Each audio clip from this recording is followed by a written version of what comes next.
Welcome back. From the islands to the mainland, Savannah's Black history has also made impacts on all of us. And we just had that story about Daufuskie Island, and we know that a lot of people from the Sea Islands ended up in Savannah neighborhoods. That's right, Simone. Cuyler-Brownville Historic District in particular is a direct result of slaves migrating.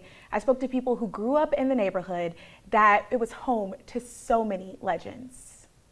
Vive, history is alive right here in Cuyler-Brownville. These Savannah streets have heavy footprints. People were empowered here. From slaves to civil rights activists. The generations that had come out of captivity and Reconstruction and Jim Crowism. The people who walked these streets paved the way for the rest of our lives. Thank those ancestors because they gave up a lot. And sacrifice is something William Stokes III knows all too well. I was 11 years old when I got here. I was immersed in the civil rights movement, not knowing exactly what was going on. We were among one of the first black students to desegregate Savannah High. Living in Cuyler-Brownville in the 60s and 70s are times that Stokes and his sister Ethel Bowles could never forget. I think that's our activist period.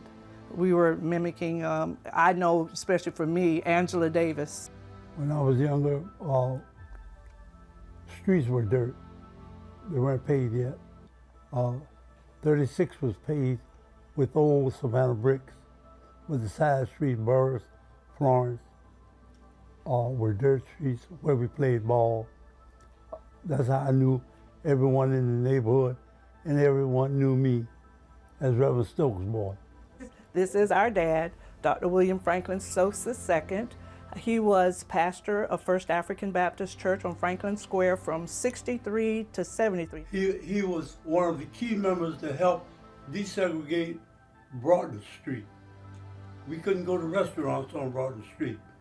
But to Savannah's credit, we didn't have the big violence that the other southern cities had because our white community was very amicable to us and worked with us to desegregate the city.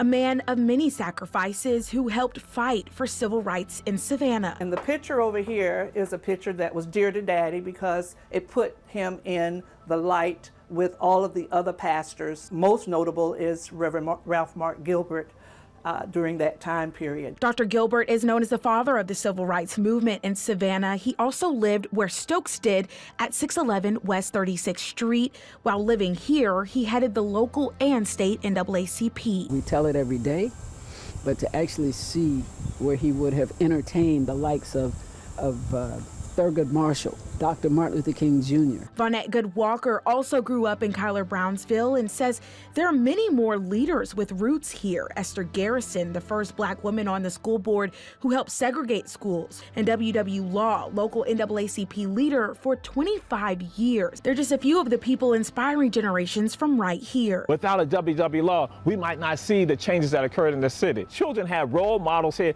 to see entrepreneurs, to see professors, to see educators, to see nurses, to see lawyers, to see business owners right here and understand it's in their neighborhood. Dr. Amir Jamal Touré is known around town as the people's historian, but he was one of those children looking up to role models as he called 42nd Street home for more than 2 decades. Do you think that shaped your future growing up right here? Oh, absolutely. Absolutely. The friendships, the relationships that we still have even today. 36th Street was also home to Calvin Kaya and Virginia Jackson Kaya when Touré was young. Virginia founded the Kaya House Museum. Children here had an African art museum that they could go to.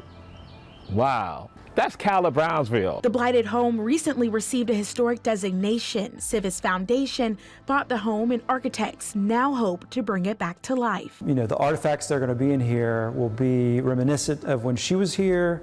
Hopefully we can get some of her old artwork back in. You can see on this wall ghosting of where there was some artwork hanging on the wall. I see that. The list of historic buildings go on. Florence Street and Cuyler Street schools both gave African Americans a place to learn. St. Mary's did the same, as well as the iconic Charity Hospital, the home of the McCain Training School for nurses. While history will always dwell here, it's the strong sense of community that's given us the historians we have today. There were so many stories. You know, the ladies who used to sit on the porch, you walk past, you better speak to them. That's the way we live. block by block. We knew each other. We walked past each other every day, and it was a very community-oriented time. So many greats came from this area, and I didn't get to all of them, and that is an amazing part about Cuyler-Brownville. But y'all, I think my favorite part is how well they talk about the community, how close they were in that time. And it's amazing to see that all these giants are just right here, and we need to talk to them now, you know, while they're still around us in our communities.